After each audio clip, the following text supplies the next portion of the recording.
2023 წლის ერთიანი ეროვნული გამოცდები ფიზიკაში ამოცანა ნომერი 3. ებონიტის ღერო შალის ნაჭერზე ხახუნით უარყოფითად დაიმუხტა. ამ დროს შალის ნაჭერმა და აქ ვარიანტები გვაქვს მოცემული, შეიძინა ელექტრონები, დაკარგა ელექტრონები, შეიძინა პროტონები, უნდა გავარკვიოთ რომელი არის სწორი პასუხი. კარგით, ესე იგი რა გვაქვს მოცემული გვაქვს ებონიტის ღერო,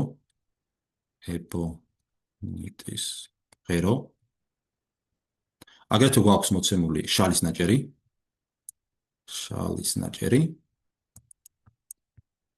და მოდით ასეთი დაშვება გავაკეთოთ. დავუშვათ, გახახუნებამდე ებონიტის ღერო შეიცავდა 100 პროტონს და 100 ელექტრონს.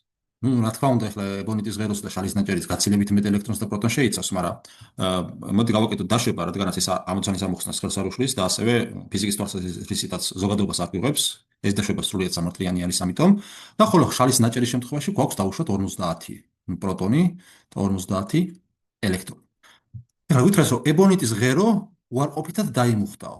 დამუხტვამდე, გახახუნებამდე გვაქვს 100 პროტონი, 100 ელექტრონი, 50 პროტონი, 50 ელექტრონი შესაბამისად შალის ნაჭერზე და რადგანაც პროტონი და ელექტრონი მუხტის სიდიდით მოდულით ერთმანეთის ტოლიან, მხოლოდ და მხოლოდ ნიშნით განსხვავდებიან, ამიტომ ეს სისტემა ნეიტრალურია, რადგანაც პროტონების და ელექტრონების რაოდენობა ერთმანეთს ემთხვევა და გახახუნების შემდეგ რა მოხდა. ესე იგი, ასეთი სიტუაცია რომ წარმოვიდგინოთ, დავუშვათ ამ ჩვენმა შალის ნაჭერმა დაკარგა ელექტრონი. რატომ მაინც და მაინც ელექტრონი? რადგანაც თუ გავიხსენებთ ხახუნის მოვლენას ამ დროს, რადგანაც პროტონის მასა ელექტრონის მასაზე დაახლოებით 1800 2000 ჯერ უფრო მძიმე არის, ხახუნის დროს ელექტრონს აქვს ელექტრონი უფრო მარტივად იონიზირდება, ან მოშორდება ატომს და გადადის ერთი სხეულიდან მეორეზე. შესაბამისად, მაინც და მაინც ელექტრონის დაკარგვას ან მიერთებას, ამიტომ განვიხილავთ ხოლმე ასეთი ამოცანების დროს. ხო, დავუბრუნდეთ ახლა ჩვენ ამოცანას, დავუშვათ ახლა შალის ნაჭერმა დაკარგა 10 ელექტრონი. შესაბამისად, ჩვენს ებონიტს გაუხდებოდა 100 პროტონი და 110 ელექტრონი.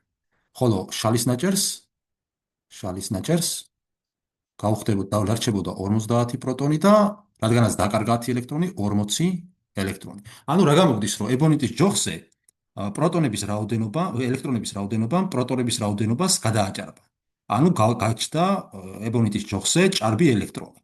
შესაბამისად, ჭარბი ელექტრონის გაჩენამ გამოიწვია ის, რომ რადგანაც ელექტრონი უარყოფითად დამუხტული არის, ჭარბი ელექტრონის გაჩენის შემთხვევაში ჩვენ ვამბობთ, რომ სხეული დაიმუხტა უარყოფითად. ანუ სხვა სიტყვებით რო ვთქვათ, ახლა რადგანაც ებონიტი დაიმუხტა უარყოფითად, ხოლო შალის ნაჭერი პირიქით დადებითად, შესაბამისად, ჩვენს შალის ნაჭერს დაუკარგია